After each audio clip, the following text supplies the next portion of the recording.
The best dim sum in Vancouver. Vancouver is probably the coolest city in North America. In this video, I'm going to show you exactly why.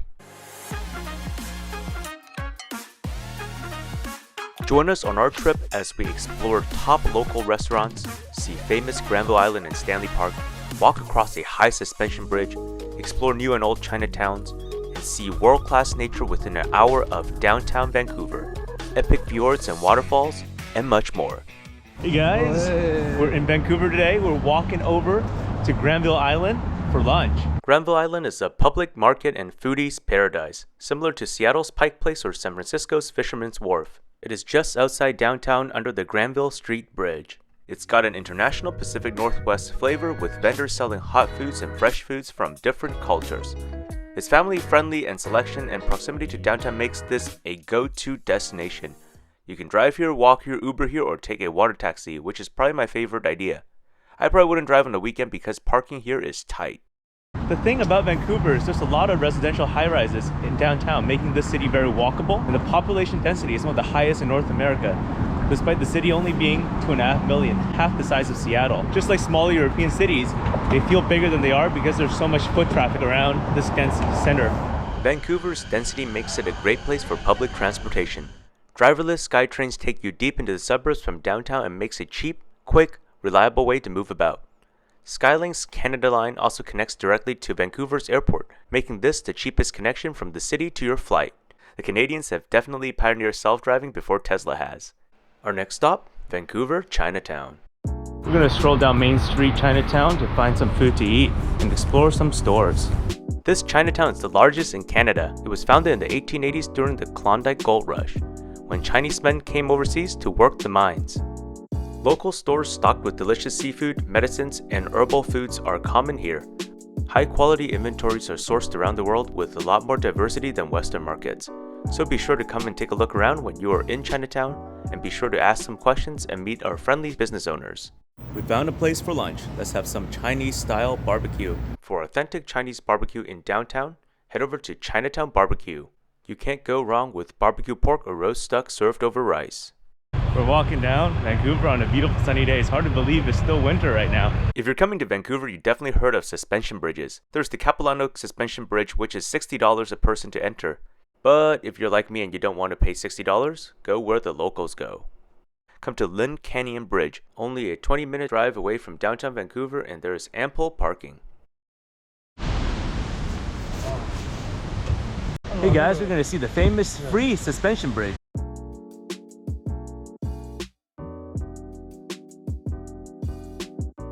The bridge hangs high over the river below. You can see two waterfalls, one below us and one off to our side. It feels like you're floating amongst the treetop as you cross over the river, and you can feel the sway in the cable as you walk across. Definitely a unique experience. Folks, we're right on the suspension bridge right now. It's swaying over the canyon, hanging by a thread. A few hundred feet above the valley floor, crystal clear mountain water. This place is objectively very beautiful.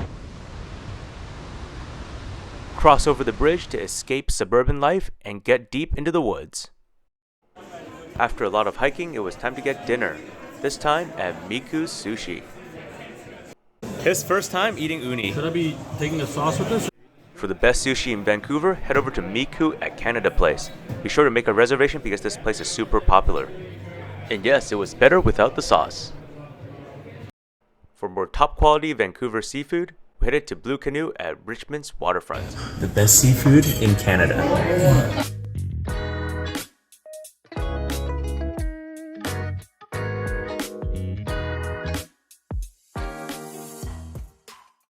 Most Chinese Canadian businesses have left downtown and headed over to Richmond, the modern Chinatown.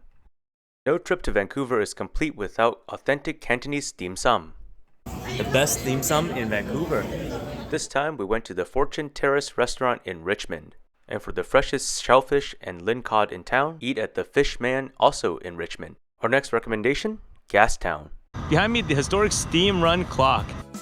Gastown is Vancouver's oldest neighborhood, founded in 1867. This downtown district has a historic charm and lots of interesting storefronts. It's also super walkable. Come here to see boutique stores and one-of-a-kind galleries and bars.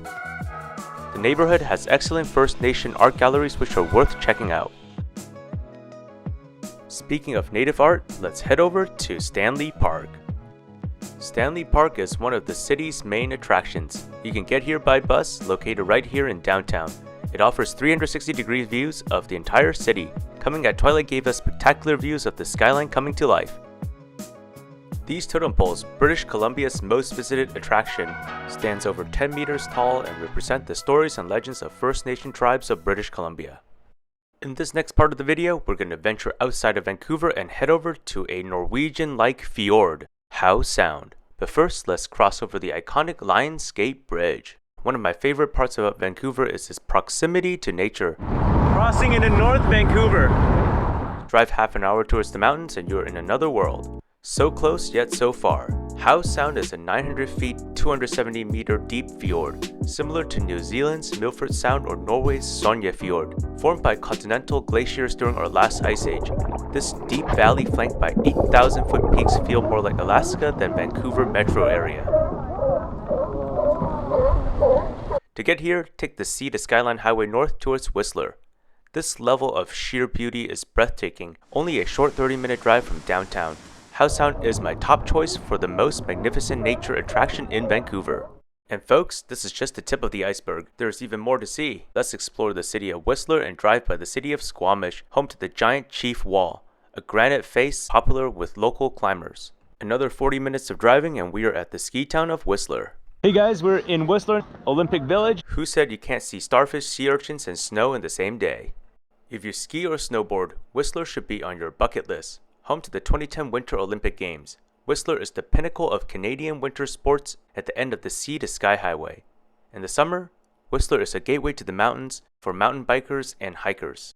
What better way to enjoy Canada than to play in the snow? Let's throw some snowballs. For nature lovers and more adventurous viewers, this next section is for you. Let's go check out the Sunshine Coast and Fjord Country, the best kept secret of Vancouver. Only a short ferry ride away.